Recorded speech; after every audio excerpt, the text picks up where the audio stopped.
নতুন করে তৈরি করা হচ্ছে নানুরে তৃণমূলের শহীদ বেদি। তার সাথে যুক্ত করার পরিকল্পনা বীরভূম জেলার তৃণমূলের আরও শহীদদের নাম। 2000 সালে সিপিআইএমের হাতে বীরভূমের নানুরে সুজপুর গ্রামে তৃণমূলের 11 জনকে নৃশংস হত্যা করে বলে অভিযোগ ওঠে। সেই সময় থেকে নানুরের বাসাপাড়ায় 11 জনের নামে শহীদ বেদি তৈরি করা হয়। দীর্ঘদিন আগে শহীদ বেদি তৈরি করার ফলে ও রাস্তা উঁচু হওয়ার কারণে শহীদ বেদিটি মাটির নিচে চলে যাচ্ছে। তার জন্য শহীদ পরিবারের অনুমতি নিয়ে ফের নতুন করে শহীদ বেদি তৈরি করার উদ্যোগ নিয়েছে নানুর ব্লক তৃণমূল কংগ্রেস। আর মাত্র কয়েকদিন পর নানুরে পালিত হবে শহীদ দিবস। তার আগে জোর কদমে চলছে কাজ।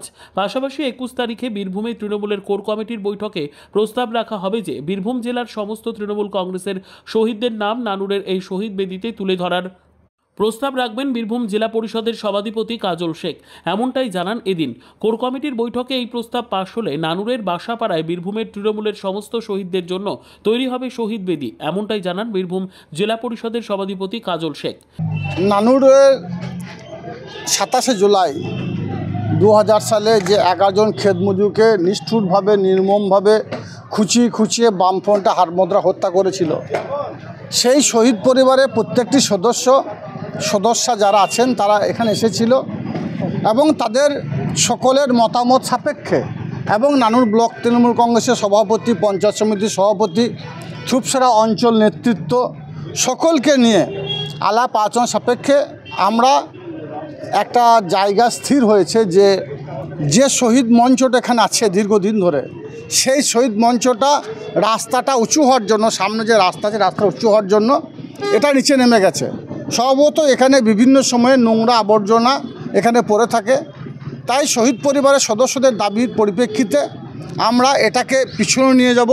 এই স্থানে শহীদ মঞ্চ থাকবে, কিন্তু যেহেতু পিছনে শহীদ মঞ্চ যাবে এবং সামনে একটা বসার শেড তৈরি করা হবে, অর্থাৎ শহীদ মঞ্চটা যেন সঠিক জায়গায় হয় এবং সব সময়ের জন্য সাফ সুতরা থাকে, পরিষ্কার পরিচ্ছন্ন থাকে, সেটা শহীদ পরিবারের সদস্যদের দাবি ছিল। সেই দাবিটা পূরণ করার উদ্দেশ্যেই আমরা এইটা নির্মাণের কাজ শুরু করেছি এবং আমাদের ইচ্ছা আছে যে 27 জুলাইয়ের প্রাক্কালেই এটাকে আমরা উদ্বোধন করব এবং 21 তারিখে আমাদের বীরভূম জেলার যে কোর কমিটি মিটিং আছে সেই কোর কমিটি মিটিংয়ে আমরা আলোচনা করব এবং যদি সর্বসম্মত হয় এই 27 জুলাইয়ের যে শহীদের মঞ্চ, এই শহীদ মঞ্চে নানুরের 11 জন খেতমজুর সহ আরও 16 জন আমার যারা সহকর্মী সহযোদ্ধারা হত্যা হয়েছে, যাদেরকে নির্মমভাবে হত্যা করা হয়েছিল, তাদের যেমন নাম থাকবে, সঙ্গে সঙ্গে বীরভূম জেলায় যারা শহীদ হয়েছে বিভিন্ন প্রান্তে 2011 প্রাককালে, তাদের নামগুলো যেন এখানে নথিভুক্ত করা হয়, সে বিষয়ে আমি কোর কমিটিতে আলোচনা করব। যদি সর্বসম্মত হয় সেই নামগুলো এখানে রাখা হবে। পুরো বীরভূম জেলারই শহীদদের নাম রাখা হবে, সেটা আমি কোর কমিটিতে 21 তারিখে প্রস্তাব দেবো একজন কোর কমিটির সদস্য হিসাবে। যদি সর্বসম্মত হয় তাহলে সবার নাম রাখা হবে, নাহলে যেভাবে বিগত দিনে নানুর বিধানসভায় যারা শহীদ হয়েছিল, যাদের নাম রাখা ছিল, তাদের নামই এখানে রাখা থাকবে। বীরভূমের নানুর থেকে কার্তিক ভান্ডারীর রিপোর্ট, সোনারবঙ্গ নিউজ।